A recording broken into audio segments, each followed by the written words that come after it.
Hey guys, welcome back to Dasker Discusses. Well, it's been a while since I've done some of this, guys, but hope you've been watching. But obviously for today, not going to be playing any games. There's no live stream, but we are going to be talking about the new Coming to America sequel that just recently came out on Amazon Prime. So, look, I was meant to film an actual review, like I used to back in the day, sitting in front of my green screen, talking, whatever.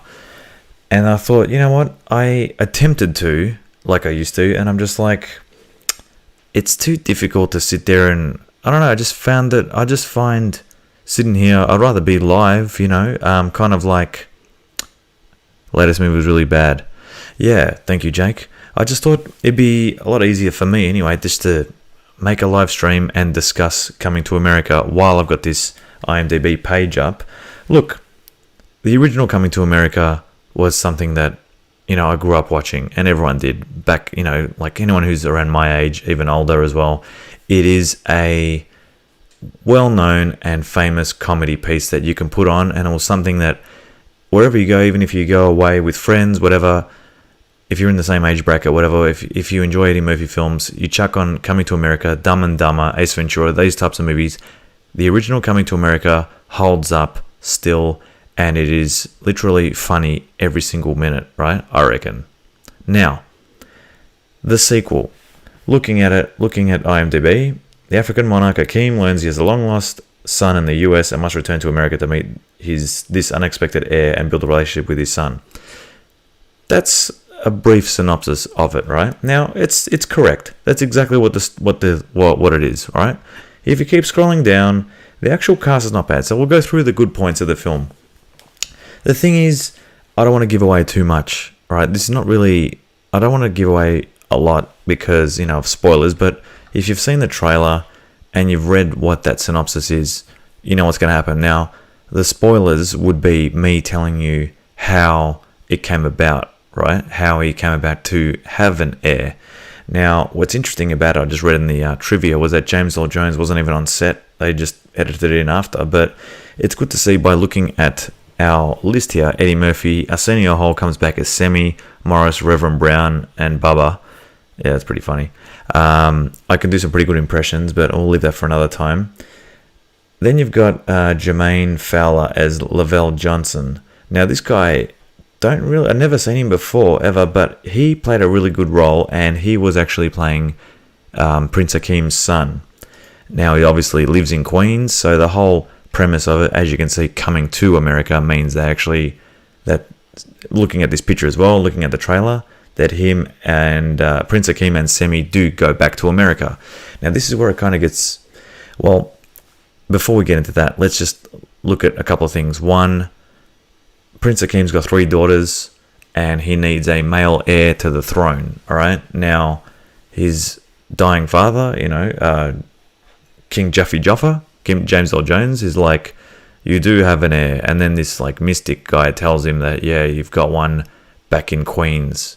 So it's kind of like, okay, well, how did that all happen? And then there is a bit of a brief explanation to that.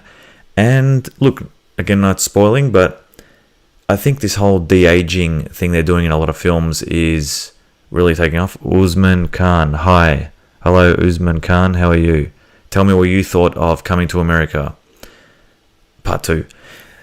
The thing is about this de-aging. They're using it in, The Irishman. They're using it in The Mandalorian. They're using it in Rogue One. They've used it, a lot of times. De-aging or CGing certain characters. So to have, the use of flashbacks, I'm like, okay, how are they going to do this? It looked kind of interesting, not bad, but it didn't take me out of the film. It was kind of like with The Mandalorian, not spoiling that either, but when you see the characters that have been de-aged, you're like, that looks kind of creepy in a way. But having said that, if they're going to make a sequel to this film, which they did, they had to do something. So the only way to get around it is to come up with this storyline, which, I understand they've got to make money, right? This is not just a cash grab, but maybe this sequel could have been done maybe 10 years later, 30 years. Look, it's still okay, but moving on from that, let's keep going. Leslie Jones, I had a feeling who she was from Ghostbusters. She played an okay role as as Lavelle's mum. Tracy Morgan was in it for a little bit. Kiki Lane, yeah. Wesley Snipes. Alright, so I think that Wesley Snipes played a really good role as General Izzy in this, so he's kind of like the antagonist of the film. Now, before Hakeem finds out that he has a male heir, Wesley Snipes, General Izzy is kind of like the bad guy of it. He's like, look, unless we marry our families together, then we're going to go to war. So that's kind of, it's pretty funny how they do that. And again, the film does borrow a lot of nostalgic grabs and scenes from the original. I mean, there isn't literally 5 minutes that goes by where there isn't some sort of throwback to one of the old characters or old lines from the original as well. But what are you going to do? You know, if you keep going down the track down of this, then you're going to see there is, you know, Cleo McDowell's in it, John Amos is in it. I'm not going to spoil some other ones, but, you know, remember that in the original Coming to America when he gets set up with that princess and he says, bark like a dog. Well, apparently, you know, she's still barking like a dog, that same character. So there's things like that. There are other little interesting celebrity cameos which I thought really came out of nowhere and kind of took me out of the film in a way. Now I'll tell you one, just in all this, you know, Wesley Snipes' character General Izzy is trying to entice, I guess, Hakeem's daughter to like marry. General Izzy his daughter wants to basically get Prince Hakeem's heir to marry his daughter, right? So there's kind of like this whole dance singing sequence where there's a lot of like old school R&B singers that come in and start performing, which I thought was funny, but also a bit, I don't know, I didn't really think it was such a big thing to do. I just didn't think it really worked well. But anyway, that's me. In terms of like the actual coming to America part, this is where I reckon it kind of fell apart a little bit for me in the film, where they're technically not really in America that long at all. Like they go back, and as you can see in this screenshot here, they go back and who do you see? If you've seen the trailer, you've seen everything.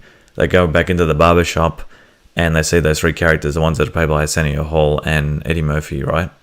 The African-American barbers and the Jewish guy sitting there as well. Pretty funny, right? The old guy from the originals. So it was pretty funny, right? However, apart from that, you know, they get the heir, they bring him back, and from there, it's kind of like a generic romance where the story doesn't really follow Prince Hakeem that much anymore, but follows Lavelle Johnson and his kind of romance that he has, which, again, I'm not going to spoil it for anyone, but you'll have to see for yourself. So, first half an hour, 40 minutes, okay. The next half an hour, it does drag a bit and does get a bit, not boring, but it's kind of like the most generic kind of love storyline that you can find, which, again, replicates the first Coming to America, because Prince Hakeem in the first Coming to America, you know, actually his queen is in this as well. Where is she?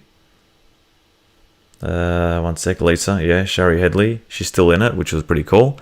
But it follows a thing where, you know, Prince Hakeem didn't want to marry someone to be set up, and the kind of same thing happens to his son here. Now, the good points are the following.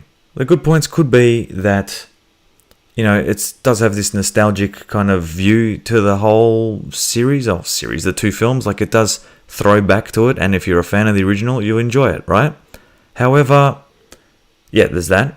So the nostalgia is there. The nostalgia is way overdone in a way. Like I was just saying before, guys, it's just constant kind of throwbacks to it. It's kind of like trying to do what The Force Awakens is, The Force Awakens or Rogue One, where it's kind of like brief little glimpses of like characters you may remember. I get all that. When it gets into the actual nuts and bolts of the storyline, though, I think the strongest characters in this are not Prince Hakeem, not Eddie Murphy, not even him either, but Lavelle Johnson does play a good Jermaine Fowler does play a good Lavelle Johnson, right? Which is Prince Hakeem's heir. And I reckon General Izzy, Wesley Snipes plays a really good role in that too. So, the nostalgia does work for people, right? I understand that. The cameos of certain celebrities, certain ones do work. And there's cameos of people that you really have to, if you blink, you miss it. So I'm not going to spoil it, but if you're an NBA fan from the 90s, then you'll pick up a really good little reference when he's talking, Prince Hakeem's talking to someone.